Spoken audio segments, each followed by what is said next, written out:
একবারও মনে হয়নি যে আন্দোলন ব্যর্থ হবে। আমাদের মনে হয়েছিল যে আমরা সামনে আগাবো, সামনে আগানো ছাড়া আসলে আমাদের আর কোনো রাস্তা নাই। আমরা আসলে পিছনের কথা একবারও ভাবিনি।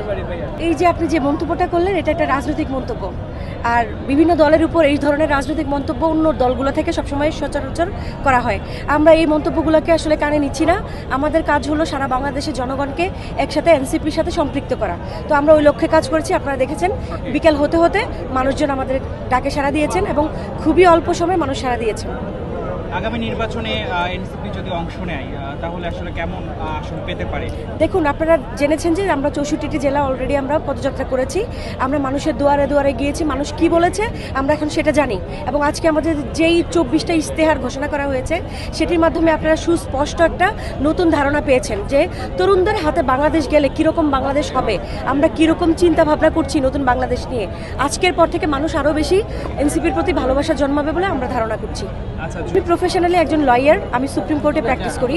আমার ছাত্রত্ব শেষ হয়ে যায় 2017 সালে।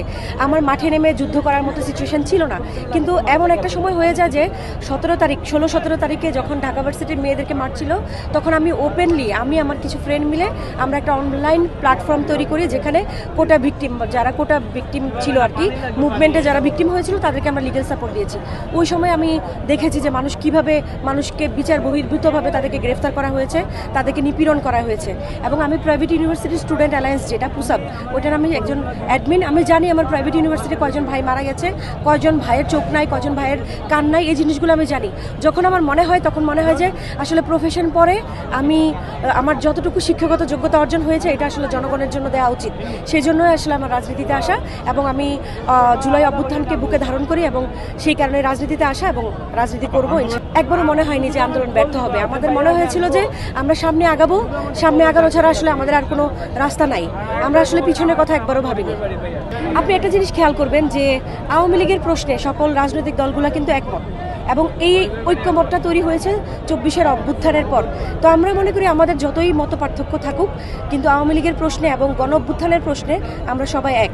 এবং আমরা যদি ডাক দেই রাজনৈতিক দলগুলোও আমাদেরকে সাড়া দিবে বলে আমরা বিশ্বাস করি, বিশেষ করে আওয়ামী লীগের ক্ষেত্রে। আচ্ছা, যেদিন শুনলেন শেখ হাসিনা দেশ ছেড়ে পালিয়ে গেছে, সেদিন আপনি কোন জায়গায় কখন কোন সময় কি করছিলেন বা কেমন আনন্দ উৎসব করেছিলেন? 5ই অগস্ট যখন স্বৈরাচার সরকারের পতন হয়, শেখ হাসিনা পালিয়ে যায়, তখন ব্যক্তিগতভাবে আমি খাগড়াছড়িতে ছিলাম। তো আমরা সারাদিনই খুব একটা দ্বিধাদ্বন্দ্বের মধ্যে ছিলাম যে কি হবে। আসলে আমরা ভাবছি আজকে হয়তো খারাপ কিছু হবে, নয়তো ভালো কিছু হবে।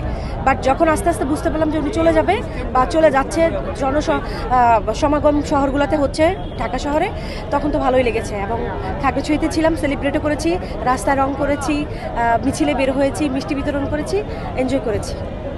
আজকের সমর্থন দেখে কি মনে হয় যে আগামী রাজনীতির দল এনসিপি দলতম দল থাকতে পারে বাংলাদেশের 64টি জেলা যখন আমরা ভ্রমণ করেছি, আমরা দেখেছি মানুষ আমাদেরকে চিনে ছাত্রদের দল হিসেবে, নতুন রাজনৈতিক দল, ছাত্রদের দল এবং জুলাই গণ অভ্যুত্থানের দল।